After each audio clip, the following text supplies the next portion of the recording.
menjadi seorang koruptor sebagai pertanggungjawaban moral. Saya mau minta klarifikasi. Ini tanggung jawab siapa? Bapak malu nggak sih? Apakah saya dengar permintaan maaf yang benar? Orang-orang menjadi korban.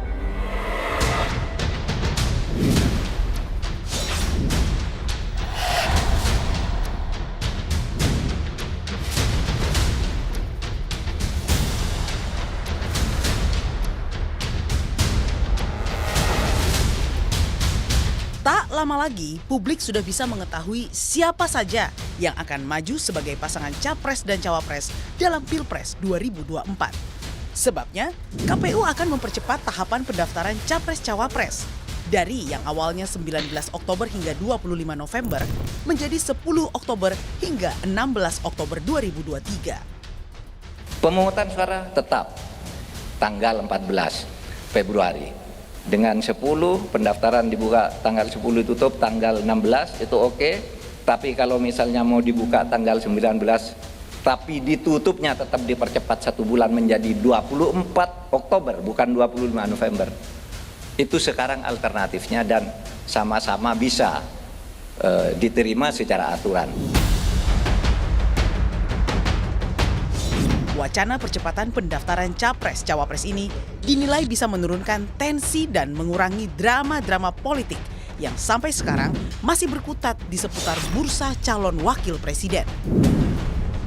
Yang ada di kami saat ini adalah 5 cawapres plus Mas Gibran, jadi 6 cawapres itu saja. 6 cawapres yang dimasukkan kan tidak ada nama Bapak Prabowo. Bapak Prabowo sudah declare, bahkan koalisinya sama. Tagline-nya Indonesia Maju. Kriteria dulu, perkara nanti garis tangannya siapa yang jadi itu lain urusan. Kriteria dulu bahwa harus mewakili anak muda. Gibran muda, banyak yang muda. Kalian ada yang daftar? Ridwan Kamil, oke. Kayaknya kita harus segera. Oke, terima kasih. Siapa yang tidak tahu Profesor Mahfud MD? Salah satu bacawa pres yang lurus, tegak, dan suka wedang ronde. Pemikirannya luas hingga beberapa dekade. Di tangannya rakyat semakin pede, saudara-saudara sekalian. Tak hanya saling kunci soal pendamping Capres, manuver bongkar pasang koalisi pun bukan tak mungkin masih bisa berubah mendekati masa-masa pendaftaran. Partai Amanat Nasional berharap agar Partai Demokrat bisa ikut bergabung dengan koalisi Indonesia Maju. Sebab apa? Pernah ada jejak sejarah PAN, Gerindra, Partai Demokrat pernah bergabung di pemilu presiden. Kalau Partai Demokrat bergabung di koalisi Indonesia Maju dan akan berpotensi untuk menambah suara di Pilpres 2024. Untuk PKS kan isunya bukan dengan Mas Anies ya. Dengan Mas Anies kita full jalan terus. Untuk dengan PKB-nya secara prinsip sebetulnya udah nyambung, tetapi prosedurnya di Majelis Syuro. Bongkar pasang koalisi hingga sekedar adu popularitas nama-nama cawapres diharapkan dengan percepatan pendaftaran capres bisa segera berganti dengan adu program politik yang mampu menjawab kegelisahan publik. Karena itulah hakikat mencari pemimpin melalui kontestasi Pilpres.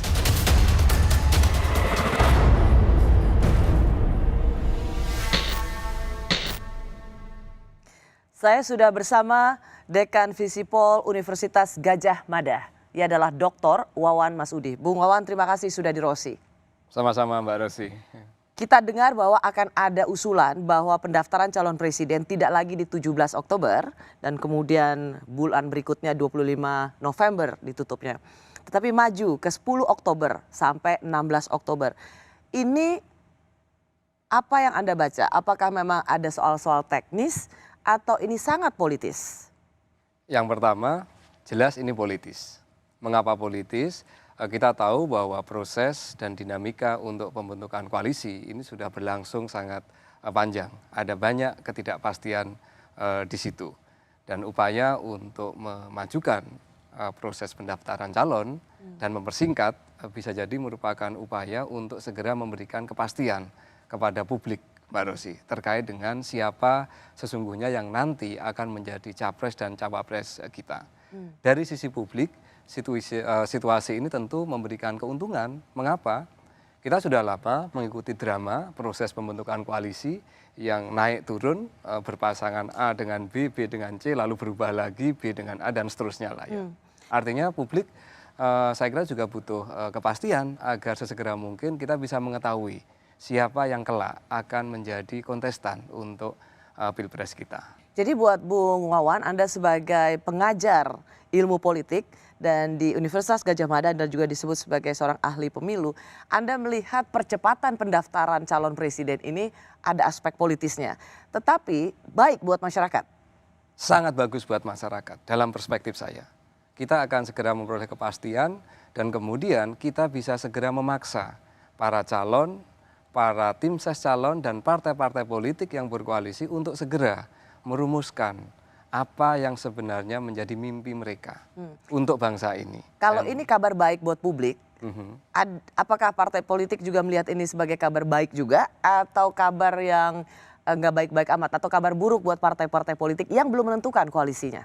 Yang pasti partai politik kemudian dipaksa untuk sesegera mungkin, terutama yang belum memutuskan berkoalisi dengan siapa atau mencalonkan siapa untuk segera duduk dan segera menemukan political settlement. Ini kan soal political settlement nih Mbak, yang belum terbentuk selama sekian lama kan.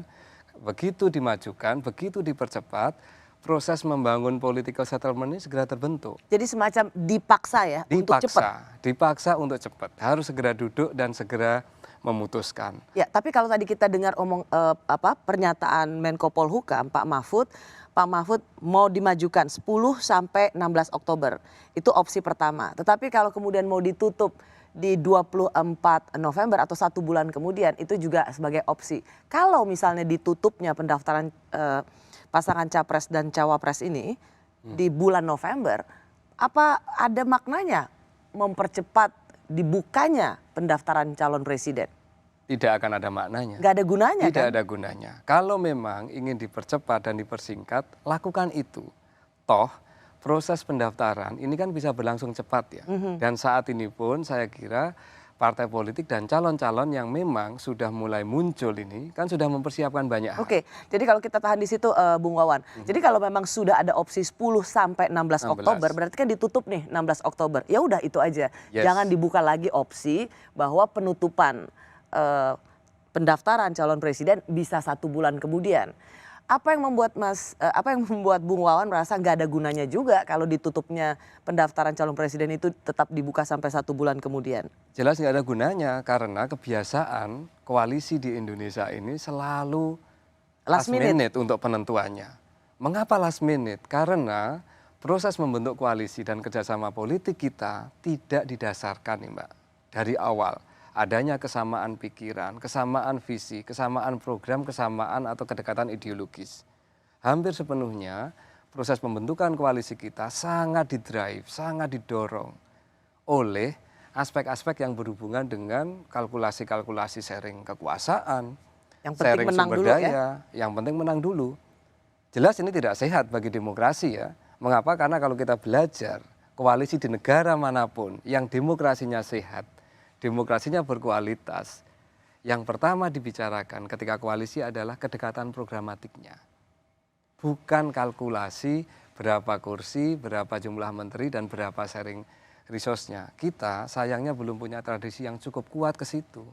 Itu yang membuat mengapa partai dengan ideologi tertentu yang kelihatannya sangat jauh dengan partai lain yang punya ideologi tertentu kok bisa bertemu.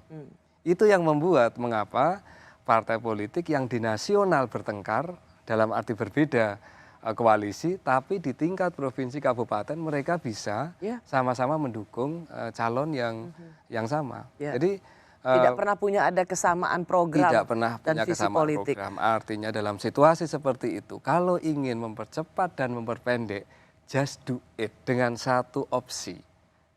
5 hari oke, 1 minggu oke. Tetapi tidak ada gunanya kemudian diperpanjang lagi sampai 1 bulan, 1,5 bulan. Itu hanya akan menambah ketidakpastian lagi menurut pendapat saya. Bung Wawan, kemudian ketika ini dimajukan, orang memandang bahwa siapa nih yang mau dihambat, siapa nih yang mau ditutup koalisinya. Apakah memang sampai sejauh itu? Tadi kita sudah sampai pada percakapan bahwa sengaja dipaksa partai politik untuk menentukan kerjasamanya atau bahasa koalisi, begitu partai-partai politik mengatakan dengan mempercepat pendaftaran ini, apa memang tercium aroma politik, ada yang mau dihambat atau ada yang supaya jangan cepetan loncat? Kalau kita melihat debat dan wacana yang berkembang selama sekian bulan terakhir, kan memang ada bahwa ada calon tertentu yang akan dihambat, koalisi tertentu yang akan sengaja dibuat bubar. Tapi begitu kemarin Pak Anies dan Caimin didukung oleh Nasdem, PKB, dan sementara masih PKS itu mendeklarasikan diri, sesungguhnya narasi soal menghambat itu sudah hilang. Diskursus menghambat itu sudah hilang. Karena ini calon yang dianggap paling mungkin dihambat dan sekarang sudah mendeklarasikan diri. Sekarang tinggal 2 potensial calon kan yang sama-sama dari dulu nampaknya preferensi kekuatan politik utama di negeri ini kan kepada 2 calon ini kan. Artinya apa? Artinya sudah hampir pasti. Kalau dulu selalu ada calon, ada kekhawatiran bahwa baca pres yang bernama Anies Baswedan itu akan dihambat untuk maju, tetapi ketika Nasdem memutuskan berkoalisi dengan PKB dan paling siap, maka kecurigaan atau aroma politik yang ingin mengatakan jangan sampai Anies masuk pemilu itu sudah tidak terbukti. Sudah tidak terbukti. End of story. Kalau untuk urusan yang ini tadi ya, mengapa? Karena PKB Nasdem meskipun PKS pada akhirnya misalnya tidak mendukung cukup untuk mengusung beliau berdua kan. Artinya kan ini masih ada kemungkinan kemudian entah itu 2 calon yang lain bahkan bisa jadi 3 calon kalau berdasar hitung-hitungan 20% threshold kan. Oleh karena itu ya ini yang menarik ketika ini percepatan sekali lagi dalam kacamata saya yang diuntungkan adalah masyarakat, yang diuntungkan adalah publik pemilih.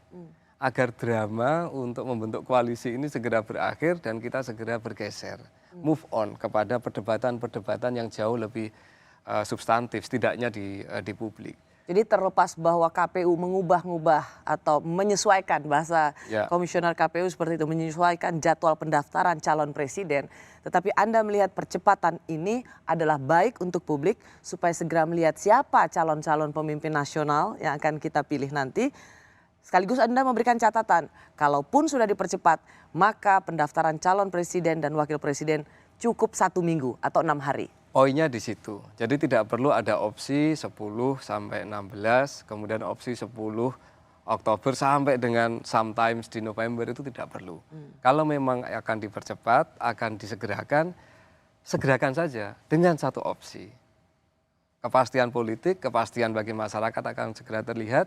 Termasuk bagi partai politik dugaan saya ini akan sehat juga agar mulai memikirkan apa yang hendak mereka tawarkan kepada masyarakat. Ya, karena kritik yang dilontarkan para teman-teman civil society, pemerhati pemilu itu kan harus pasti tahapan-tahapannya. Hasil pemilu yang belum tentu pasti. Nah, di sini terlihat bahwa kritik pada KPU ini seperti tidak punya kepastian dalam menentukan tahapan-tahapan pemilu. Jadi ini dengan mempercepat seperti ini harusnya sudah final ya, tidak lagi membuka opsi-opsi lainnya. Ya, saya kira secara teknis kepemiluan sangat penting bagi penyelenggara pemilu agar mereka kredibel, mereka juga punya timeline yang tegas dan segera diputuskan. Kalau tidak segera, kredibilitas penyelenggara pemilu bisa kita pertanyakan. Nyusun jadwal saja tidak pasti, bagaimana nanti penyelenggaraan? Kan itu pertanyaan yang sangat mungkin. Masyarakat umum, publik kemudian bertanya-tanya. Ya, apalagi pemilu tahun depan adalah pemilu yang paling rumit karena semuanya dilakukan secara serentak. Betul, dan yang lebih bahaya kalau KPU tidak firm, itu nanti akan berpengaruh pada legitimasi proses pemilu ini sendiri. Baik. Akan ada kecurigaan, jangan-jangan KPU dipengaruhi nih, KPU diintervensi nih. Nah, kita kan tidak ingin seperti itu kan, bahwa legitimasi pemilu itu sangat penting, dimulai dari penyelenggaraan pemilu yang rapi. Baik. Pasca KPU usulkan percepatan pendaftaran capres, pertemuan para tokoh parpol dan koalisi semakin intens. Apakah itu akan mengubah peta koalisi atau menciptakan poros baru? Karena ini terlalu lama bertengkar siapa ini yang maju, siapa yang daftar. Yang semula dijadwalkan nanti pendaftaran dibuka tanggal 19 Oktober sampai 24 November, sekarang direncanakan dipercepat pendaftaran 10 Oktober, ditutup tanggal 16 Oktober. 6 hari aja ngapain ribut-ribut, cari calon tukaran terus ribut, percepat. Coblosannya tetap tanggal 14 Februari. Karena kalau ditunggu juga ini tidak ada kerjaan, 22 hari terbuang. Iya. Ini ngapain nih 22 hari? Semua yang daftar sudah, daftar calon tetap DPR sudah. Kan tinggal nunggu pendaftaran presiden. Saya masih bersama doktor lulusan The University of Melbourne yang menulis disertasi tentang legitimasi politik Jokowi di Solo, Dr. Wawan Masudi. Bung Wawan, tadi kita dengar bersama-sama Pak Mahfud, alasan percepatan itu ya memang politis juga ya, tidak ada sama sekali soal teknis. Karena sambungan dari pernyataan Pak Mahfud adalah daripada ribut-ribut terus.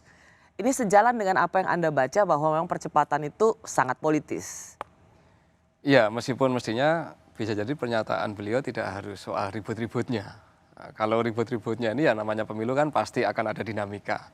Mestinya argumen yang diusung adalah sekali lagi soal bagaimana agar proses untuk membentuk koalisi atau kerjasama politik ini segera settle. Mestinya seperti itu arahnya. Tapi Bung, kalau membaca pernyataan Pak Mahfud sebagai Menko Polhukam, daripada ribut-ribut terus, sebenarnya apa? Pesan apa yang ingin disampaikan Pak Mahfud daripada ribut-ribut terus? Yang ribut ini kan sebenarnya para elit, Mbak Rosi. Masyarakat kita kan nggak ribut ya. Bisa jadi ketika beliau ribut-ribut ingin punya kepastian juga jangan-jangan kan dari sisi pemerintah mungkin agar bisa segera move on ke sesuatu yang lain. Atau mungkin ada aspek-aspek tertentu ya. Karena ini kita tahulah ya bahwa calon ini kan semuanya khususnya untuk calon wakil presiden kan belum ada yang settle ini. Banyak sekali tokoh-tokoh yang muncul di media, yang didiskusikan. Ya, termasuk Pak Mahfud. Termasuk beliau, termasuk yang lain juga kan, banyak menteri juga yang ada di situ. Bisa jadi ya proses untuk segera ada kepastian di banyak aspek ini menjadi sangat penting. Tetapi kalau dari sisi normatif ya bisa jadi ada benarnya yang disampaikan oleh Pak Mahfud, sisi normatifnya. Tapi tentu pernyataan itu dibuat karena ada konteks-konteks tertentu kan, apakah itu terkait dengan penunjukan tokoh ataukah terkait dengan sekali lagi kepastian partai-partai ini akan seperti apa. Kalau kita lihat misalnya setelah Demokrat tidak lagi bersama koalisi perubahan, lalu kemudian ada ajakan berkoalisi oleh Pak Prabowo. Kita lihat bagaimana Pak Prabowo waktu itu memberikan pernyataannya. Saya tegas di sini, saya tidak minta dukungan kalian. Tegas, saya tidak minta, tapi dalam hati saya berharap. Loh, enggak, berharap boleh kan? Boleh. Coba Bawaslu, berharap boleh nggak? Boleh. Berharap kok, terserah. Lo mau dukung gue, nggak dukung gue, terserah. Tapi kalau anaknya Purnawirawan nggak dukung gue, kebangetan. Terima kasih. Itu sebenarnya ditujukan pada keluarga Purnawirawan, anak Purnawirawan. Tapi kemudian dianggap wah ini juga salah satu ajakan untuk Partai Demokrat yang kental dengan warna Purnawirawan. Banyak orang yang mempertanyakan pada Demokrat mau kemana setelah tidak lagi di koalisi perubahan. Untuk Anda, DNA-nya Pak SBY atau Partai Demokrat ini lebih ke PDIP atau ke Gerindra? Sebelum ke situ, pernyataan Pak Prabowo itu sangat menarik ya untuk menunjukkan perubahan karakter dan gaya berpolitik Pak Prabowo yang sekarang mencoba untuk jauh lebih cair ya dan bisa jauh lebih guyon ya. Nah kembali ke soal maksudnya berubahnya kenapa? Ya berubahnya menjadi dibanding dulu kan, sekarang jauh lebih informal. Dulu jauh emang lebih kenapa? Apa yang Anda lihat dulu? Saya kira sekarang beliau banyak belajar lah ya. Ketika sudah di pemerintahan, sudah berinteraksi mungkin juga dengan Pak Jokowi, mempelajari gaya politik yang membuat Pak Jokowi menang kira-kira apa. Dan jangan-jangan informalitas dan politik yang cair ya, komunikasi yang cair itulah yang kemudian bisa membantu. Kalau dulu kan beliau terkesan sangat tegas, firm, dan kemudian direct kayak gitu.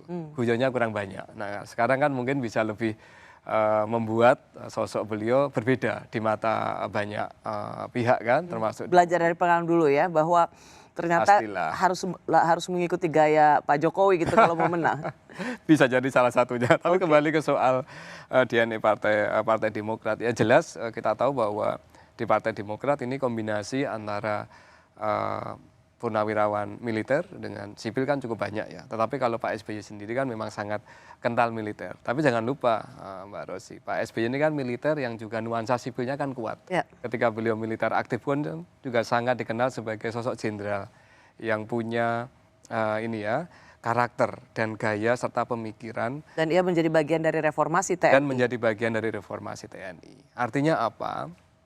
Dugaan saya Pak SBY ini masih dan timnya tentu saja membuka ruang komunikasi yang cukup setara, baik kepada kubunya Pak Prabowo maupun kubunya Pak Ganjar, dalam konteks ini PDIP.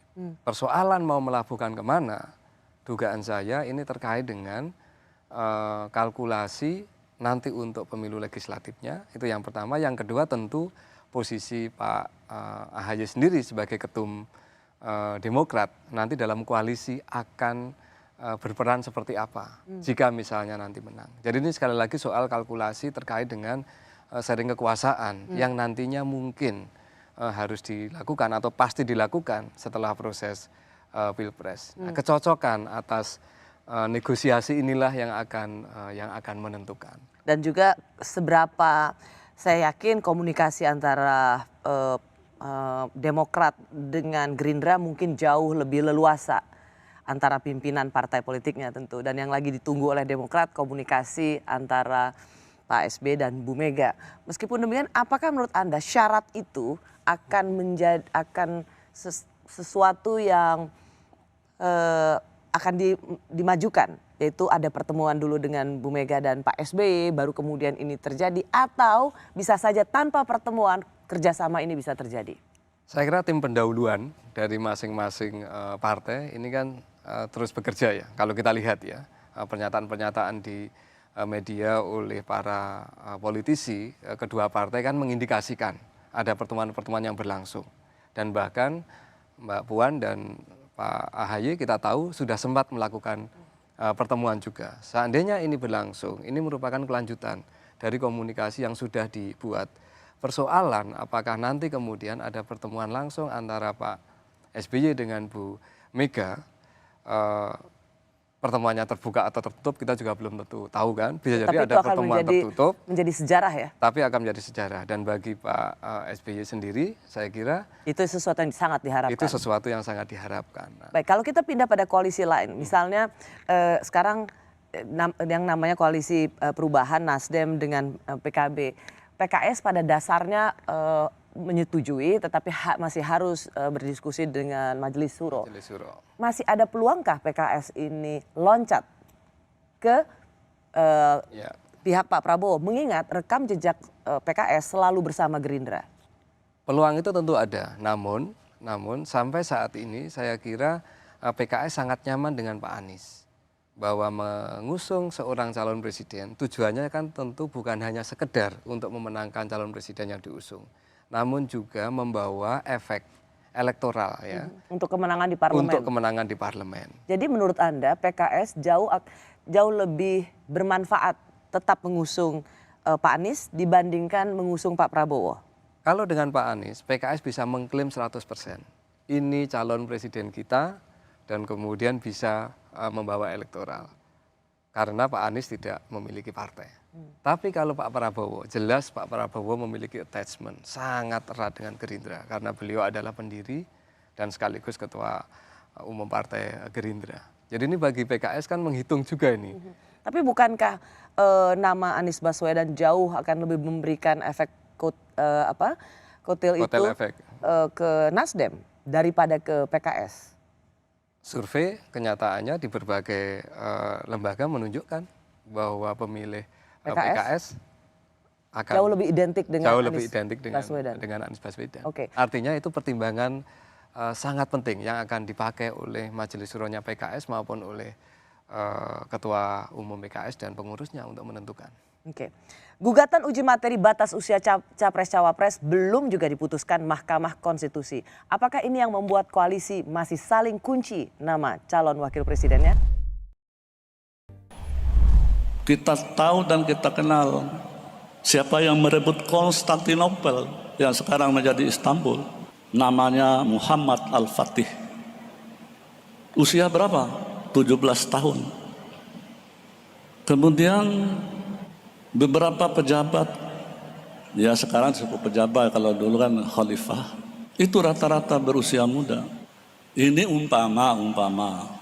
Kalau nanti MK memutuskan bahwa untuk menjadi presiden atau wakil presiden batas maksimalnya 70 tahun, berarti akan ada capres yang gagal. Nah ini saya tidak mengomentari apa putusannya. Maksud saya begitu pentingnya kedudukan Mahkamah Konstitusi. Makanya sekarang masih maju mundur ini pencapresan ini. Saya masih bersama pengajar politik dan pemilu Universitas Gadjah Mada, Dr. Wawan Masudi. Bung Wawan, kita sudah mendengar bersama-sama dan ini juga menimbulkan reaksi dari banyak orang ketika seorang Ketua Mahkamah Konstitusi mengatakan ini. Sebelum saya bertanya lebih lanjut, pertanyaan saya pada Anda adalah apa yang Anda tangkap dari pernyataan Ketua MK ini? Dalam konteks etika politik, semestinya Ketua MK tidak menyampaikan hal tersebut secara terbuka. Dalam arti seandainya harus berkomentar, cukup mengatakan MK sedang melakukan proses pencermatan, proses penyusunan, dan akan berdasar pada koridor konstitusi. Ini saya kira sangat penting. Mengapa? Kita bicara hukum, ini kan bukan hanya soal isi dan konten hukum, Mbak Rosi, tapi juga politik hukumnya itu apa. Jadi ini benar-benar Anda lihat tidak etis ya? Menurut pendapat saya tidak cukup etis. Tidak ada undang-undang yang dilanggar. Tidak wise, tidak cukup bijak lah. Karena beliau adalah Ketua MK, bukan profesor hukum misalnya ya. Ini Ketua MK, lembaga yang sangat kita meskipun tempatkan MK itu kan keputusannya kolegial. Ya. Jadi bahkan satu orang Ketua MK sendiri tidak mungkin bisa memonopoli hasil putusan MK. Kolegial, tetapi kan ini simbol, Mbak.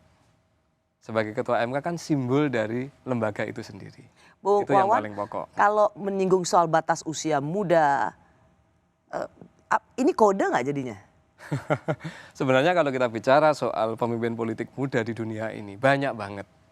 Ya kita tahu, Perdana Menteri Selandia Baru ketika diangkat sangat muda. Perdana Menteri Finlandia ketika diangkat masih sangat muda. 30 tahunan, 34 kalau nggak salah. 34 tahunan ya. Artinya sebenarnya tidak ada persoalan.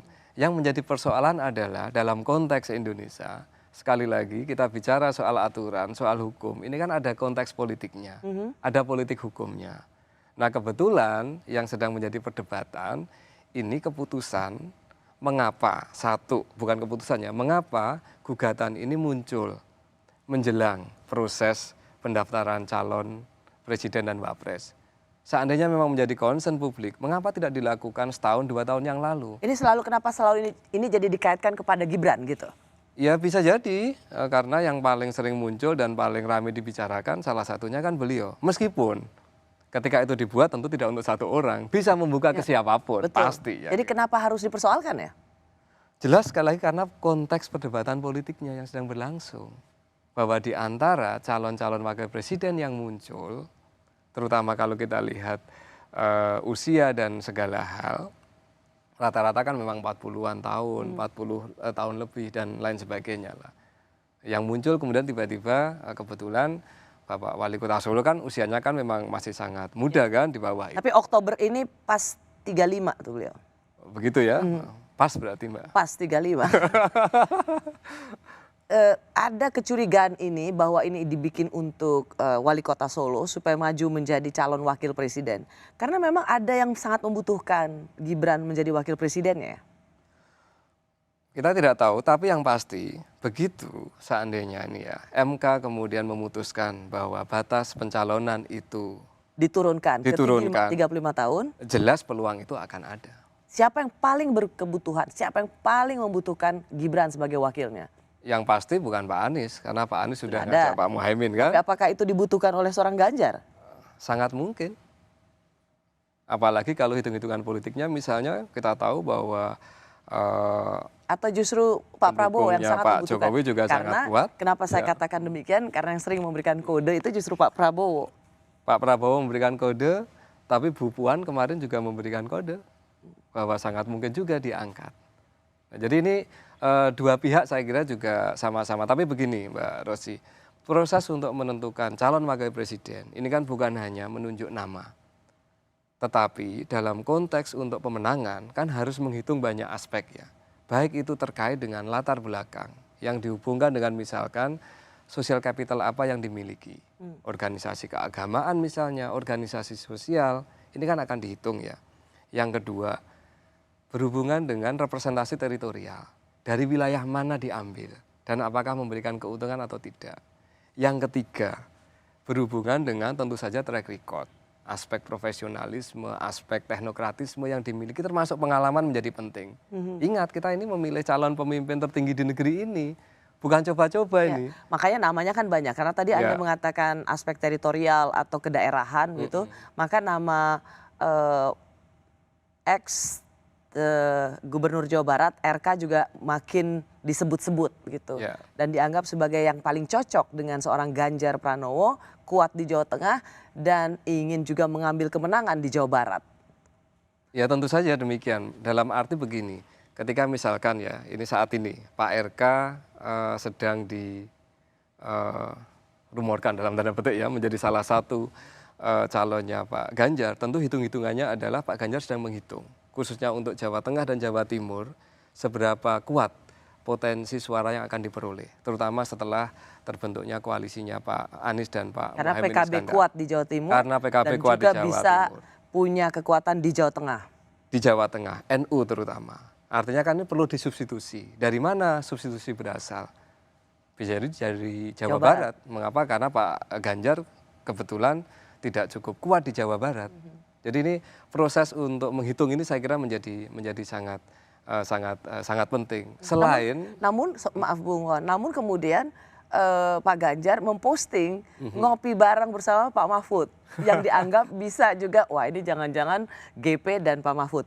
Diresonansi lagi oleh Sekjen PD Perjuangan Pak Hasto yang mengatakan bahwa seorang Mahfud MD adalah lurus tegak. Kode keras nggak ini? Pak Ganjar pernah ngasih hadiah burung ke Caimin juga kan? Kepalanya hijau, kepalanya merah, bawahnya hijau kan. Ini kan juga, saya kira ini bagian dari proses komunikasi politik lah kalau saya lihat ya.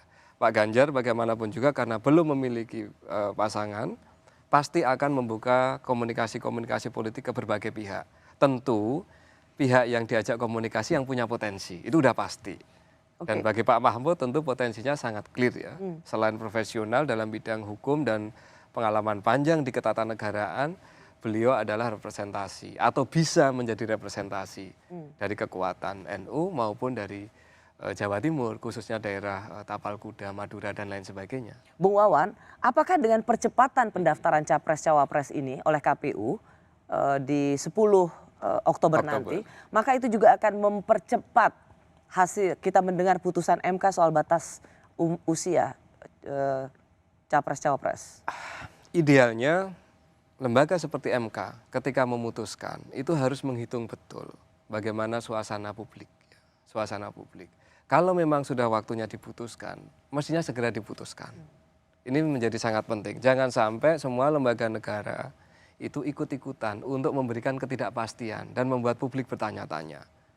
Jadi kalau menurut pendapat saya, kalau memang ingin segera diputuskan, ya harus diputuskan. Toh semua orang kan tahu, tahapan pemilu kita semakin dekat. Bahwa tahapan pemilu kita harus segera dilaksanakan. buat apa harus menunggu-nunggu atau menunda sebuah keputusan kalau memang sudah diputuskan. Ini kan mempermainkan emosi publik jadinya. Teman-teman civil society pemerhati pemilu tuh keras sekali mengatakan bahwa MK tidak berhak memutuskan batas usia capres-cawapres karena itu open legal standing, begitu dia bilang. Jadi berikan kembali atau kembalikan kepada si pembuat undang-undang. Anda?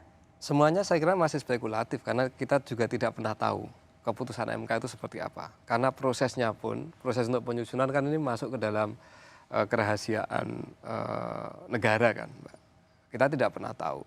Karena bisa saja MK kemudian memutuskan sesuatu yang di luar imajinasi kita. Mengatakan misalnya bahwa kami tidak bisa memutuskan atau mengadili perkara ini karena urusan ini adalah urusan undang-undang yang dibentuk misalkan oleh Presiden dengan DPR. Jadi spekulasinya kan jadi nggak karu-karuan semuanya.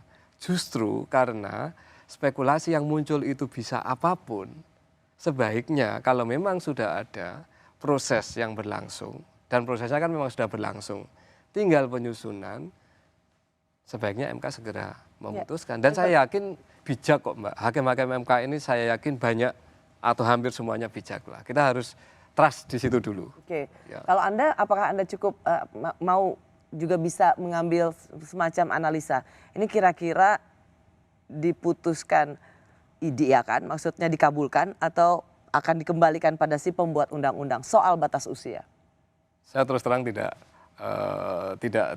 tahu ya Mbak ya. Itu akan seperti apa ya. Tetapi dugaan saya MK seperti halnya sebelum-sebelumnya, dugaan saya ini seandainya itu tidak clear, pasti akan membuat keputusan yang bersifatnya antara atau agak mengambang dalam arti tidak langsung iya atau tidak, tapi mengembalikan ke proses ini sebagai bagian dari open legal standing dan lain sebagainya. Saya kira akan ke situ arahnya. Nah terakhir saya mau bertanya seperti ini, ada nama RK tadi.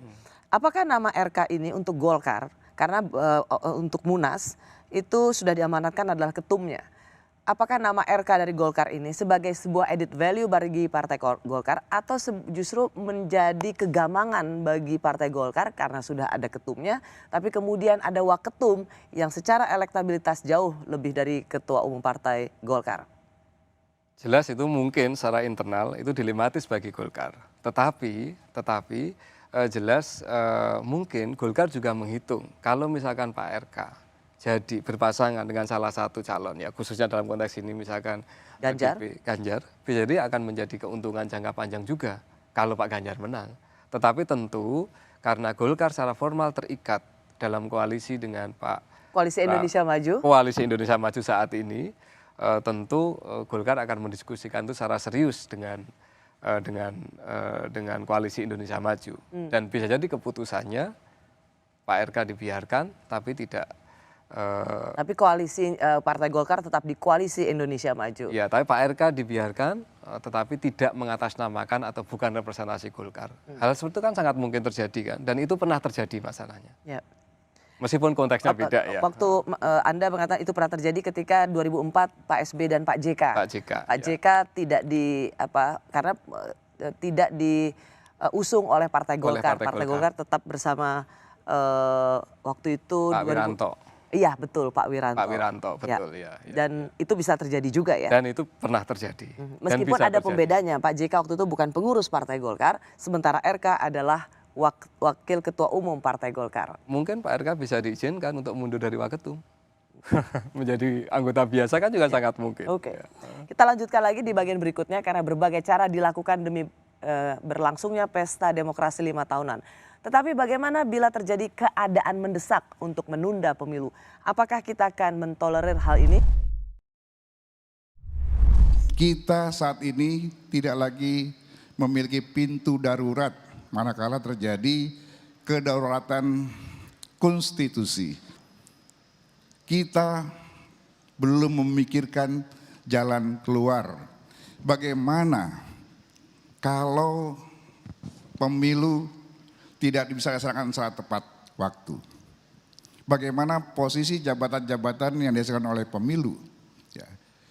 konstitusi kita hanya menulis, menyatakan presiden, wakil presiden, anggota DPR, DPRD, DPD hanya 5 tahun. Saya ingin mengajak semua berpikir bagaimana kita membuat atau membuka pintu darurat yang selama ini terkunci pasca reformasi.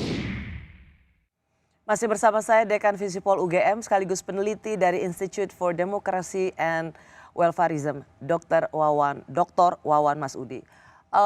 Kita mendengar pernyataan Ketua MPR, kalau kita ingin berbaik sangka bahwa perlu ada jalan keluar kalau terjadi keadaan darurat, kita tidak bisa pemilu. Apa tanggapan Anda? Situasi force majeure itu sangat mungkin terjadi dalam situasi atau di negara manapun, termasuk di Indonesia.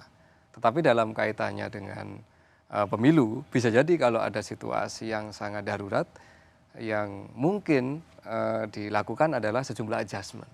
Dan itu sangat bisa dilakukan. Kita pernah melakukan itu ketika situasi COVID kemarin terjadi, khususnya untuk pilkada, Mbak Rosi. Itu yang pertama. Yang kedua, bisa juga ketika ada situasi kebencanaan tertentu misalnya, mudah-mudahan tidak, di sebuah daerah, maka bisa saja yang ditunda pemilunya adalah di daerah-daerah tertentu. Atau di adjustment-nya itu tidak di seluruh wilayah Indonesia, tapi di tempat-tempat. Jadi tidak perlu dimasukkan dalam konstitusi? Mungkin ke depan dalam konteks untuk menata sistem dan kelembagaan negara dan keberlanjutan pemerintahan mungkin bisa dipikirkan untuk jangka panjang. Tetapi ketika ini kita lakukan sekarang dalam situasi di mana kita sedang mencoba untuk ikut tahapan proses pemilu sebagai bagian dari mekanisme demokratis, mungkin itu belum menjadi prioritas saat ini. Kenapa?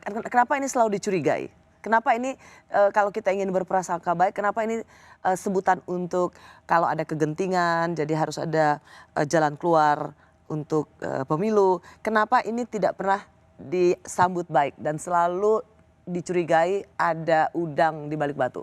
Soal momentum selalu. Mengapa upaya untuk membuka perdebatan dan wacana publik seperti ini selalu menjelang masa-masa kita akan melakukan pemilu? Kenapa tidak misalnya di awal jabatan? Kenapa tidak isu ini kita munculkan pada tahun 2019 setelah bulan Oktober atau tahun 2020? Ya kenapa Anda mencurigai ini atau kenapa Anda melihat ini tidak boleh ditolerir atau jangan dibahas? Karena menurut pendapat saya ini justru akan mengaburkan kembali perdebatan-perdebatan publik kita ya. Bahwa saat ini kita sedang berkonsentrasi untuk menjaga agar pemilu bisa berlangsung.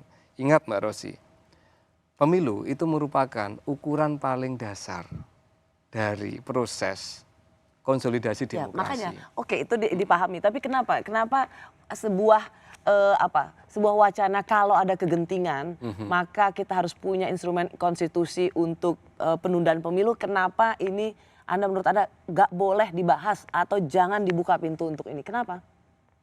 Boleh dibahas, tapi ini soal momentum sekali lagi. Ya, kenapa kalau kembali itu kita lakukan sekarang, ini kan seperti membuka perdebatan kita lah. 6 bulan, setahun yang lalu, soal perpanjangan masa jabatan presiden lah, soal bagaimana pemilu nanti diundur pada tahun berapa lah, dan lain sebagainya. Jadi soal, dulu ada wacana 3 periode, perpanjangan masa jabatan, karena itu sudah didahului dengan wacana-wacana ini sehingga sesuatu yang baik seperti kegentingan di saat perlunya penundaan pemilu atau instrumen pemilu, instrumen konstitusi untuk penundaan pemilu di masa genting itu dicurigai juga bahwa waduh mau masuk lagi nih 3 periode. Semua pernyataan politik apalagi sekali lagi oleh para pejabat negara itu kan ada konteks politiknya kan Mbak, dan konteks politiknya kan ini cukup panjang ya.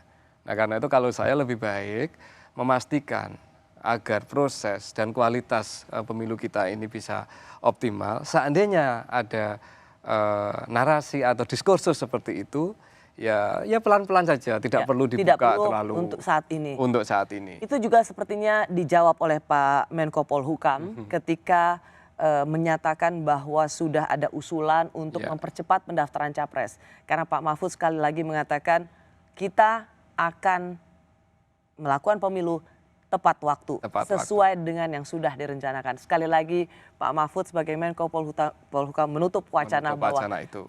tidak akan ada penundaan pemilu. Dan itu sangat sehat untuk demokrasi kita. Baik, terima kasih Dr. Wawan Masudi. Terima kasih sudah di Rosi.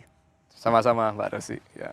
Terima kasih juga bagi Anda yang sudah menyaksikan program Rosi. Tetaplah di Kompas TV, independen terpercaya. Sampai ketemu Kamis depan.